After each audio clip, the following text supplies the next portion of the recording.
Assalamualaikum warahmatullahi wabarakatuh. Hello, my name is Fakia Safira. I'm from 5A English Education Department. In this session, I will review the journal articles, and the journal title is A Study of Students' Reading Performance in Two Test Formats of Summary Writing and Open-Ended Questions. We go to the purpose of the research. The purpose of the research of this study is to investigate the impact of the two test formats summary writing and open-ended questions on students' reading performance and its relationships to student language proficiency. Tujuan penelitian dari jurnal tersebut adalah untuk menyelidiki dampak dari dua format tes penulisan, ringkasan, dan pertanyaan terbuka yang mempengaruhi kinerja membaca siswa dan hubungannya terhadap kemampuan berbahasa Inggris siswa. And in the research question, we can found two kind of questions. The first question is how the impact of two test formats summary writing and open-ended questions on students' reading performance. And the second question is what is the relationship to students' English language proficiency? Di research questions-nya kita menemukan dua pertanyaan yang dibahas oleh peneliti. Yang pertama adalah bagaimana dampak dari dua format tes ringkasan dan pertanyaan terbuka tersebut terhadap kinerja membaca siswa. Yang kedua, pertanyaan kedua adalah bagaimana hubungannya dengan kemampuan berbahasa Inggris siswa tersebut. And the next is research methodology, desain penelitian kuantitatif yang digunakan di dalam penelitian ini. Lalu ada skor dari dua format tes, yaitu penulisan ringkasan dan pertanyaan terbuka oleh dua penilai untuk memastikan atau menentukan reliabilitas dari skornya. And next is we can found participants and research site.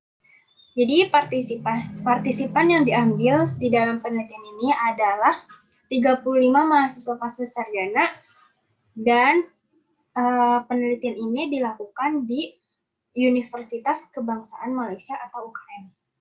And then in the data collections of this research, peneliti mengambil 3 instrumen untuk penelitian ini. Yang pertama, untuk mengambil data di dalam penelitian ini, yang pertama ada TOEFL test. TOEFL test ini terdiri dari 5 bacaan singkat yang masing-masing memiliki 10 pilihan ganda tes atau 10 multiple choice question test atau MCQ. Tes ini dilakukan di dalam tahap pertama penelitian ini. Yang kedua adalah summary writing.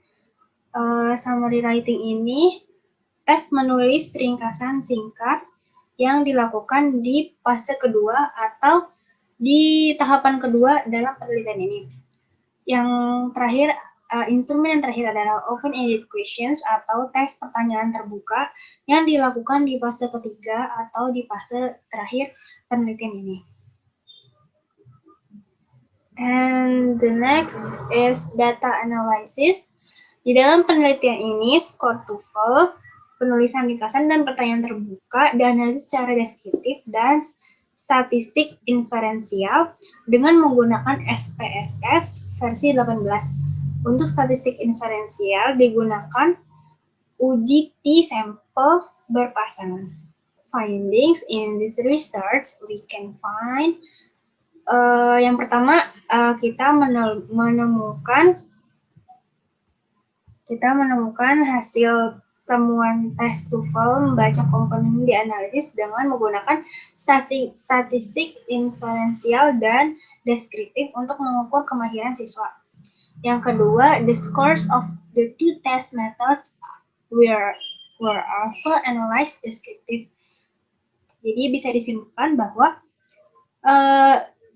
nilai 80-100 adalah dikategorikan sebagai yang berprestasi tinggi, yang lalu interval antara nilai 60-79 adalah masuk ke dalam kategori intermediate atau kategori rata-rata dari antara siswa lain atau berprestasi menengah. Dan yang terakhir, interval antara nilai 40-59 adalah yang termasuk ke dalam prestasi yang paling rendah. Hal ini menunjukkan bahwa siswa mampu tampil lebih baik dalam menulis dibandingkan pertanyaan terbuka. Siswa menghadapi lebih banyak tantangan dan pertanyaan terbuka karena mereka tidak terbiasa dengan jenis pertanyaan. In the research gap, we can found three gap of research in this journal. Yang pertama adalah population gap. Population gap di sini jelas dituliskan bahwa peneliti hanya meneliti di sekitar atau di kampus Universiti Kebangsaan Malaysia atau UKM. And the theoretical gap sudah jelas di sini. Teori yang dibatasi dalam penelitian ini adalah dua teori, yaitu teori aspek teori dan skema teori. Yang selanjutnya gap yang selanjutnya adalah methodological gap. Metode yang dibatasi di sini hanya memakai metode deskriptif dan juga statistik inferensial. Okay, the last is conclusions. Dalam makalah ini ada dua kelompok kemahiran, yaitu kemahiran menengah dan kemahiran berprestasi rendah, memiliki kinerja lebih baik dalam menulis ringkasan dibanding dengan menjawab pertanyaan terbuka. Setelah review dari jurnal tersebut, melihat dari gap yang telah ditentukan, apakah saya bisa menerapkan seperti jurnal tersebut, research gap-nya, mungkin bisa untuk diterapkan, namun